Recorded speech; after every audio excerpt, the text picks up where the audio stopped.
the local squash club, whatever. Anybody can get involved in providing these services. And if people are entering their provision, then they do okay and they get more central money. If people voluntarily leave and go elsewhere, they lose some of that money. Okay. Now, it could be democratic, because democracy is about choosing certain individual liberty, freedom of choice, and so on. So maybe it's not only about voting. And the final bit of that would be that business is okay, but there's a huge gap between thinking about small businesses, which are small and medium businesses, which are relatively well rooted within a particular community, and large national and especially multinational businesses with their executive leadership located elsewhere, their interests located elsewhere, and having little branches of provision or selling or whatever it is in a local community. So I think we need to make distinctions between different forms of capital, if you like, different size of businesses which are rooted in places and which are derooted or not rooted anywhere or rooted somewhere else entirely. So this sort of vision where businesses might be involved, where voting might matter less, where voting with your feet might matter more, is precisely some of the content of this left wing, what was initially a British socialist, pluralist vision of how a genuinely pluralist, and from their point of view, genuinely democratic as well, system might work. So this is not really an answer to the questions, but it's a way of trying to paint a picture where you could take.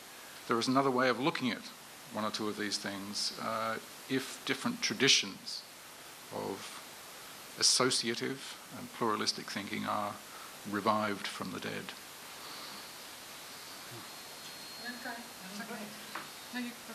No, of course. As far as the private sector is concerned, of course, it is a very important player. I would not have prejudice in favor or disfavor of business, but not even a prejudice in favor of small, medium business as opposed to big business. However, the last 10 years of history of the healthcare system in this country and the last 50 years of the history of the healthcare system in the United States have shown that privatization of public services can fail quite dramatically, especially in the American case. In terms of numbers, in terms of outcome as opposed to expenses. And I must say that probably the entire privatization debate and management and policy missed again the very issue that is probably the most central in the discussion that we are doing here in other places, which is again democracy, which is something which is very difficult to define, but which is absolutely central. If somebody is managing public services, it must be very clear what it is going to be delivered, against which cost, and this must be transparent, known by the people, and people must be able to take back that responsibility from that guy and to go to somewhere else. And this has been the very big mistake, in my opinion, with very many privatization. I'm not going to answer all three, but I can perhaps make a comment on all three. I absolutely agree. I mean, motivation is a real issue. I've done quite a bit of work on East Manchester, which has some of the kind of country's most multiply deprived neighbourhoods. And people are actually motivated to participate. What is difficult is sustaining that participation, because participation is hard work. We often see it as a very, very good thing, but people generally don't say very much about kind of what you can call the burden of participation, and how that burden tends to fall actually disproportionately on kind of people with less income, but also women. There's a real kind of gender aspect to that as well, which we kind of haven't really touched on. And it kind of always reminds me of, it was a little book written kind of almost, well over 30 years ago now, by C.B. Macpherson. Very short book, but perfectly formed, The Life and Times of Liberal Democracy. And in it, he talks about the vicious circle of democratic participation, which is to have more democratic participation. you would need to drastically reduce current social and economic inequalities and also change our way of thinking, so we kind of stop being consumers and appropriators and become kind of more sort of community beings. But, and hence the vicious circle, to reduce social and economic inequalities, to change our way of thinking, you need more democratic participation. So it's a kind of chicken and egg sort of argument. And I think that's a real problem that's kind of we don't tend to talk about sufficiently. In terms of big business, absolutely. You know, big business is kind of throughout the whole Liverpool speech, really. But I guess what I'd say there is that kind of New Labour started it. Sorry, that sounds a bit like a kind of faulty Towers line, doesn't it?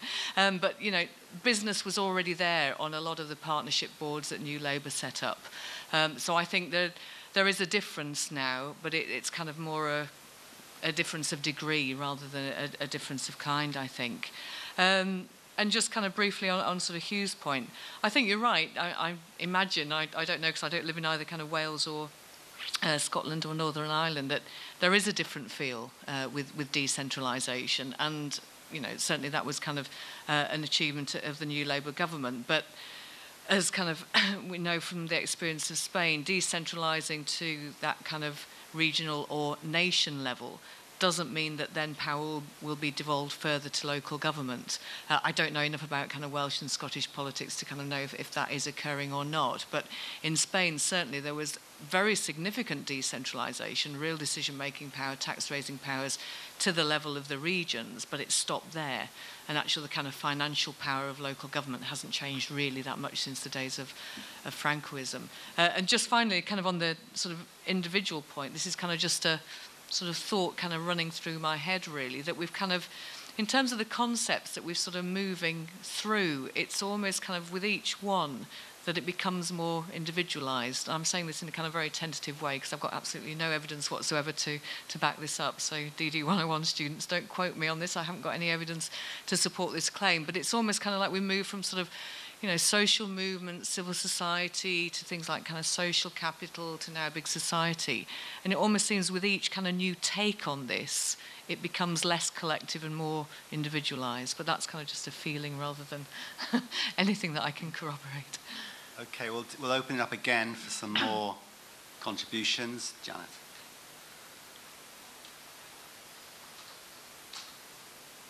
My name's Helen Hodges. I'm an analyst working in a public sector organisation. I'm probably best not saying which one. And I'm wondering, it's a kind of follow on from these questions. If you're going to empower the members of the community, how does that fit with the fact that when you're actually trying to identify what's actually wrong with a community and fix it, it's quite often based on a survey, or it's based on what the vocal minority are saying, and not the whole community and not the majority. Good point. Anyone else? Yeah. Hi, I'm a support worker. I'm doing DB 123. My main issue is, as far as I can see, with the big society, although it's a completely different area, its feel isn't so different from what was happening almost 30 years ago with the care in the community, because care in the community ended up meaning care by the community. And I know David Cameron is, at the same time as councils have no money, so funding is being cut. And with these services, it's almost as though David Cameron feels that there's some, you know, local services fairy that's going to wave a wand round and all these are going to come up. My big question for the big society to work is, where's the funding going to come from? Good question. Okay, another contribution. I mean, also interested to hear whether you yourself have been gripped by the big society, or whether you feel you've been there before. Somebody at the back, yeah.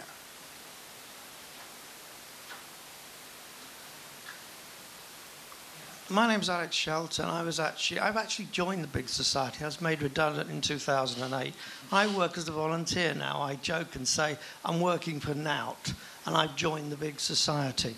But I wanted to pick up a point about the funding there, because I have a wife and a daughter that are volunteers within the Citizens Advice Bureau. Now, the interesting bit about that, it takes about a year, 18 months to train up a volunteer in the CAB. So you need, therefore, the funding, the support and the training. You need the supervision, you need managers, and at the same time that you've got that organisation, we're in a situation where the Justice Department is making very, very big cuts on funding. And what I think will happen is that a lot of the existing voluntary sector support, which actually is desperately trying to meet the need, particularly for things like debt advice, will actually erode and disappear. And that actually, the comment earlier about the deficit being a great opportunity for the big society, I'm not convinced it is. I think that what will happen is that a lot of the existing support for vulnerable people and vulnerable communities will disappear. I think it's a bigger opportunity for the privatisation of services where Cameron sees the private sector coming in, replacing some of the better paid jobs in local authorities.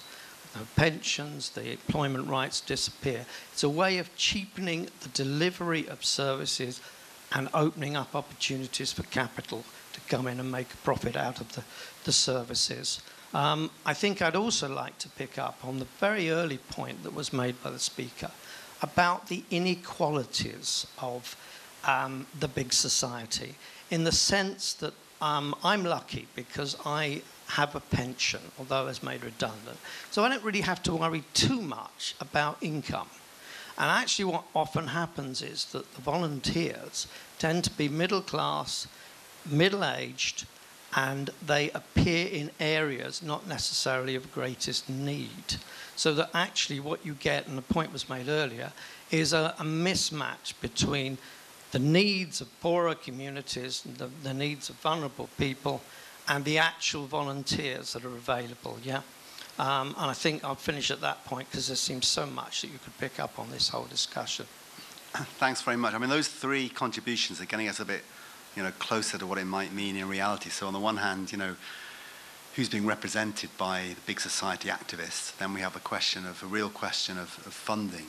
And then, the last point was also saying in a way that some people are already engaged in a big society. So, it's not as if we're going to start, okay, so maybe some new voluntary groups are starting, but there are many movements, many organizations in society that have been going for years. So we're getting maybe, more critical, looking at what it might mean in reality. Is, therefore, the big society, is it going to be a sustainable idea? Is it going to appeal to a particular kind of, let's be more controversial, is it going to appeal to, people who really want to start controlling other people's lives? I mean, what's it going to mean in reality? I said before that big society is not asking with this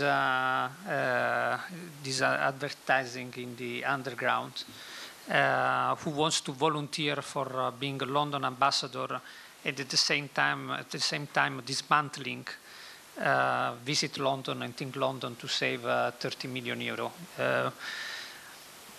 I didn't say what is big society to me, by the way, so far, but there are two versions. But the more modest version of what to me is big society is to say to the volunteers, look, we do not even want to give you the 30 million euro that we were spending before for Visit London and Think London. We want to pay you according to the number of tourists that you are able to attract, or the increase of the number of tourists that you since this thing will create some economic value to London, to this community called London as a whole, because a tourist on average bring some revenues of X pounds per day. I will pay you on the basis of your performance. You have, again, a very big problem on how you seed finance the establishment of this association of volunteers that may even be people that want to work full-time to this sort of jobs. There is an idea that I think it's interesting called the social impact bond. I think Jeff Mulgan of Young Foundation started to develop this idea. It's an idea that at the moment in the UK I think is applied to you know better than I do, but to some charities that are specialized to follow up ex-prisoners and to avoid that they commit delinquency again. In that case, there is again some calculation of what is the cost to the state. So it's very much about saving, and these savings are transferred to the charity that are providing this task. They will finance investment funds that will provide even the seed finance. Probably I'm making the thing very complicated, but I believe that the idea of big society will require to tackle this problem of funding, which can also be a very big opportunity for banks that unfortunately are most of the time not managerially adequate to really understand what is the business and to evaluate the business. Yeah, I kind of, sort of trying to think that through, because there was kind of so much there in all sort of three questions and comments really, but I think they all kind of touch on what we think is and what we think should be the relationship between the state on the one hand, society, the citizenry on the other. I think we tend to sort of fall into the trap of thinking, and it's very much kind of the discourse at the moment, you know, state bad, society good. But of course, neither is inherently good or bad. You know, the state can be a force for good. It can also be a tremendously bad force. But so can society. You know, we shouldn't romanticize civil society. We certainly shouldn't romanticize voluntary organizations, because they are both good and bad as well. So I think it's kind of thinking through really that relationship and what it should be, you know, almost the requirements of each and the role of each within the UK. It kind of struck me, one of the things that you said was kind of, it amused me because it reminds me of something else. You talked about empowering communities, and there's a writer who, I think it's Ricardo Blaug, is that his name? You'll know. He says as soon as the kind of state gets involved in trying to empower communities to, you know, make people participate or facilitate participation, he likens it to a paradoxical command. And he says it's like saying, be spontaneous. You know, as soon as you've done it, you can't. And it, you know, there is that kind of dilemma there, I think. But you're absolutely right. Those who participate, by definition, community activists, are not representative of the wider population. That doesn't mean to say that they don't have a role. They do, but so does the wider population. And there's another very good writer, Michael Walzer, who talks about the role of spectators and how we should kind of be almost like a sort of critical audience in our democracies, because he says, you know, whoever first guessed a decision can't second guess it. So we should kind of play that role of kind of critical audience as well as sort of activists.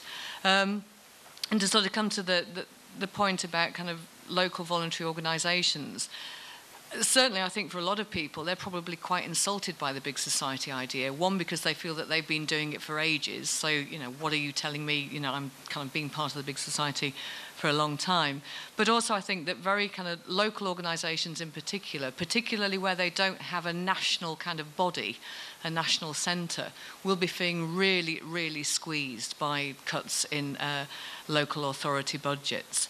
And I've forgotten what I was going to say to finish that on, but it was going to come back to kind of the relationship between the state and society, I think. And certainly if the big society is going to be used cynically as a cover to privatise services, to cut resources to local voluntary organisations, then I think it's very worrying indeed, because there is a key role for the state in terms of, you know, really protecting and defending many members of our society. So when David Cameron says, you know, we're all in it together, okay, as every football manager says, you know, when they go out to play and so on, we're all in it together. Does this overlook, I'm going to ask this to Mike actually, does this overlook, you know, power and inequality? I mean, is that something that the big society, is what people seem to be suggesting, big society is not really addressing? Power and inequality, yes. Georgina is absolutely right. It's not state good, state bad, civil society good, civil society bad. If state tyranny, well, that's too strong a word, but if the over-centralised, overbearing central state is the problem, if the state is tyrannical in some way, there's lots of social science and political science work that reminds us from many different countries that you can have little tyrannies as well as big tyrannies. And there are tyrannies of structurelessness as well as tyrannies of structure. In other words, if as part of some vision of the big society, there is a strong decentralization of authority to more or less autonomous groups who may or may not be elected at a local level, at a very local level, who is to say, as the questioner asked earlier, whose idea of what the problem is around here in this local place sticks? Whose idea goes? Is that person elected? Is that person accountable? There are local tyrannies and tyrannies of the lack of structure, as well as the opposite. So again, this comes back to me to this notion of the quality of the enmeshment between state and society, and not any black and white sense that one is necessarily good or bad. I'm glad Georgina mentioned in that context, and it's very much a response to the issue about power.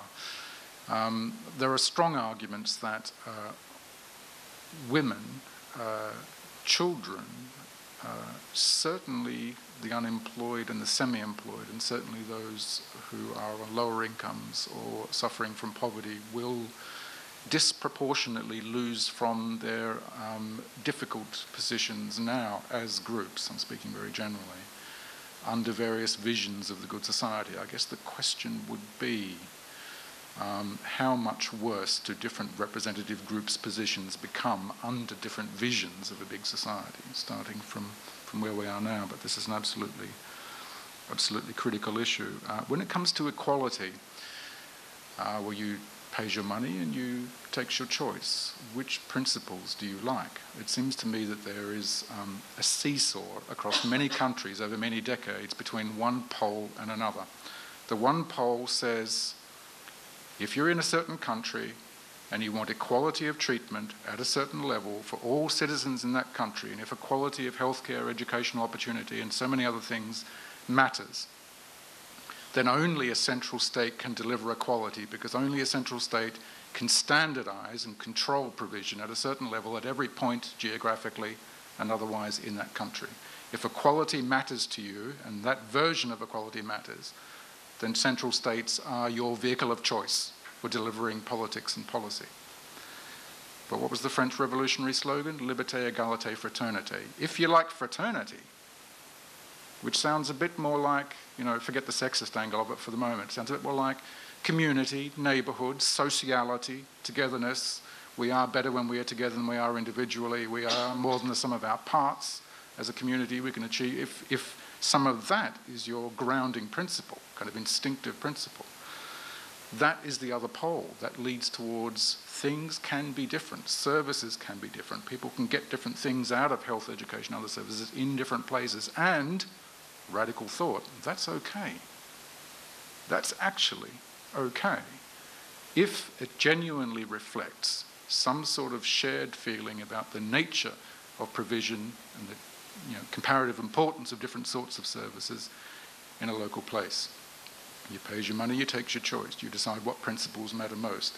And often, not always and not easily, but the vehicle through which you think that principle can be practiced will often follow from where your instinctive principles are in the first place and how you think they balance out and what you think is most important to you. And very finally on the funding, if it's going to have any practical reality and result in discernible, kind of visible changes to the way politics is conducted and many important services are delivered in the UK, the big society, whatever it is, will only make that difference over the long term. Will only make the difference over the long term. And different scenarios there could become interesting.